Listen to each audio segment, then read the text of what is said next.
I hope you're all feeling suitably frightened of everything. It seems we're being bombarded on all fronts by ultra-graphic, X-rated, explicit warning on the DVD case level fear porn right now.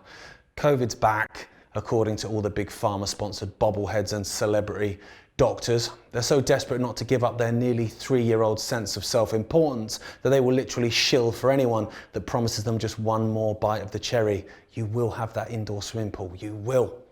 We're being told to prepare for a brand new wave. Mr. Pfizer, Albert Bourla, has come down with a vid again.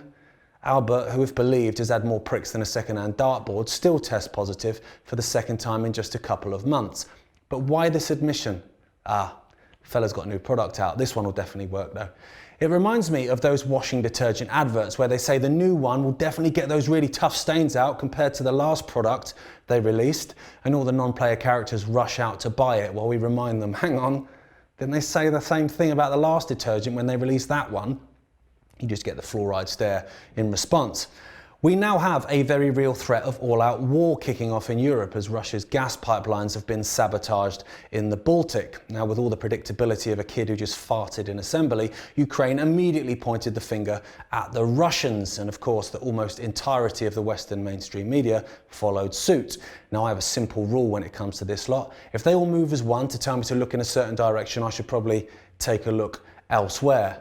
They'll of course fail to dimension the fact that Joe Biden literally bragged about the US being able to take out Nord Stream 2, and Polish MEP Radek Sikorski actually thanked the US for carrying out the attack on Twitter. Extraordinary. Now, what else are we meant to fear? Yes, the pound has fallen to its lowest ever rate against the US dollar. Of course, the pound was shorted by hedge funders, some of which had just attended a dinner hosted by Prime Minister Liz Truss, all selling in unison, triggering others to follow suit, and then the pound plummets. They'll buy it all up at a lower rate, of course, because everything is a rich man's trick. There are multiple reasons for them to want us in a state of fear, and one of them is that we're so focused on survival mode that we won't actually notice these sleights of hand. And perhaps more importantly, as they say, we attract what we most fear. In our poll this week, we asked you what was the best way to lose pounds: Weight Watchers, a Conservative government, or World War III. Weight Watchers only got 4% of the vote, with Conservative government taking 47% and World War III winning with 49%. On Twitter, Norfolkin Way said many being unable to turn on the heating will use up those calories to keep warm. Perhaps the hot air spouting from politicians will trickle down to us. That'd be nice. Linda Picard said all the pounds are going to Zelensky. Maybe he needs some new heels. Barrister Mary Bullen says, I don't understand this country anymore. We're told what's going to happen, yet we sit and do nothing about it. We let the few dictate what we can and can't have, and then steal everything else from us. Why? Captain Steve says, eat only insects. Are you worried about inflation?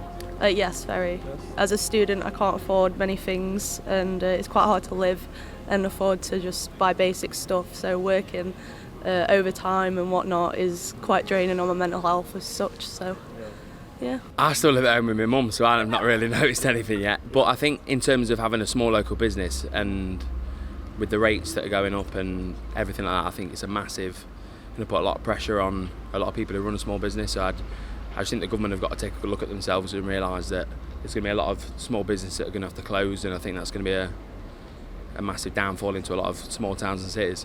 Well, obviously, I think everybody's worried about anything going up,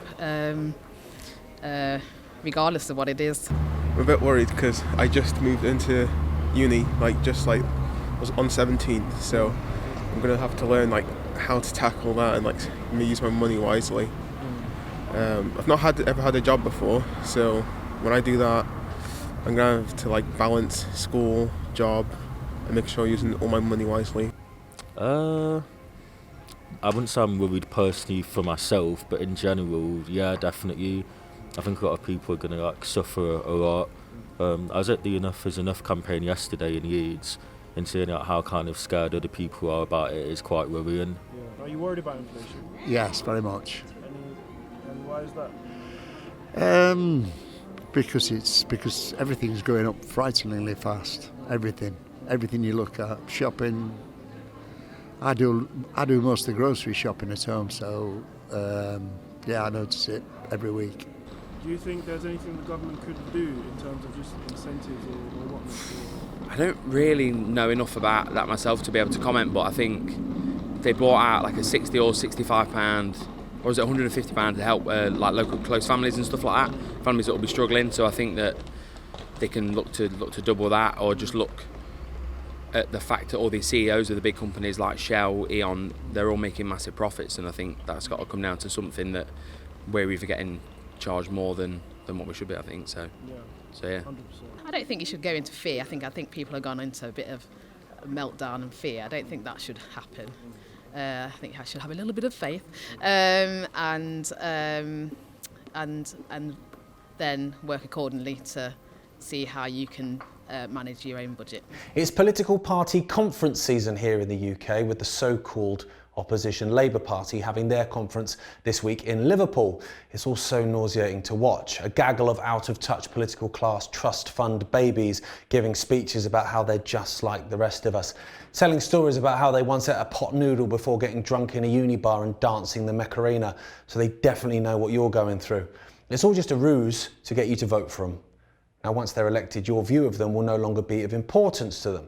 They've got what they came for, your meaningless X in a box that allows them to go about working for who they really serve. But people died for the right to vote. No, they didn't. No, they didn't. People died for the idea of democracy, the idea of a genuine choice. They didn't die so you could put an X in a box and decide whether to have AIDS or cancer every 4 years. Even Meloni, the new leader of Italy, has shown she isn't what many people thought she was. At last, we've got someone to save us. Meloni pushed for green passes, pledged allegiance to Zelensky, and is a member of the Bill Gates-funded Aspen Institute. That's got to be the shortest yay in political history.